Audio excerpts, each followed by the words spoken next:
Betsy Champagne with Champagne Baby, and I'm here today with Karen. And I met Karen at one of my MOX meetings. She was doing a presentation on raising G-rated kids in an R-rated world. So I thought it was super interesting because this is what I'm dealing every day, basically. So I thought about asking Karen some questions here. How are you doing, Karen? I'm doing great. How are you? I'm doing. What made you start talking about this whole G-rated kids versus R-rated world? What kind of? Well, actually, I was actually talking to my daughters and my daughter-in-law, and we were just talking about they've got babies that are coming up right now, these brand new babies, and they were just talking about how the world is so. It's just so different now. I mean, it really is an R-rated world, and so I asked them. I said, "What are you going to do to raise your kids? You know, to grow up and to love God and to, you know, be upstanding, moral people?" And they're like, "Oh, I don't even want to think about that because it scares me so bad because of the way the world is." Like right in there, it's like, oh my goodness, we started. You know, my husband and I were talking about it the other day. And so we're gonna have to start, and we should have started a long time ago. You know, pay more attention to what we're watching on TV and the Right. stuff.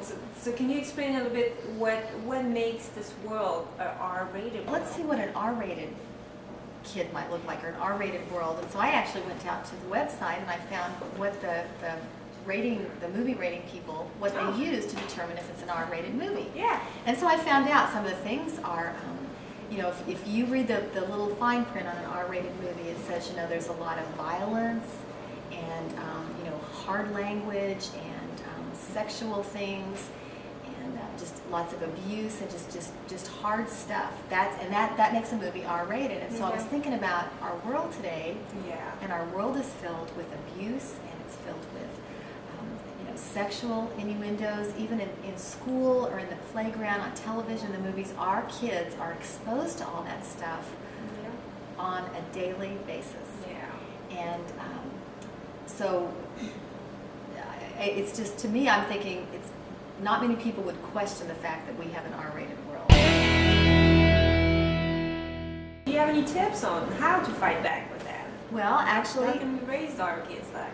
I actually, I read this book, and they talked about there are 3 things that you have to have for optimal faith development in your kids. And first of all, you have to develop trust.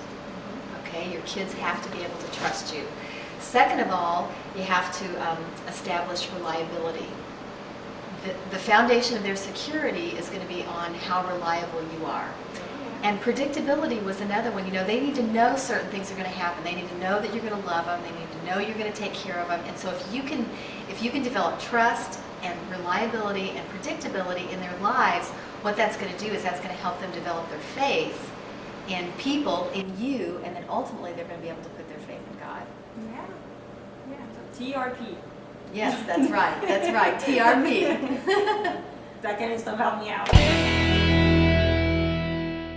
And the biggest thing when I think about raising a G-rated kid in an R-rated world, it's tough to say, but the very biggest factor is me and you as a parent.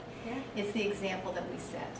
Because if we want our kids to, you know, talk kindly to other people, that they hear us yelling at other people, that's going to be an inconsistent role model. If we want our kids to love God, then we better love God. If we want them to read their Bible, then we better read our Bible. If we don't want them to watch bad things on TV, I think we need to be careful what we watch on TV as well, because they're following our example. We're building trust with them. There are certain predictable things in our lives that they're starting to learn, and we need to make sure that we make those as God honoring as we can.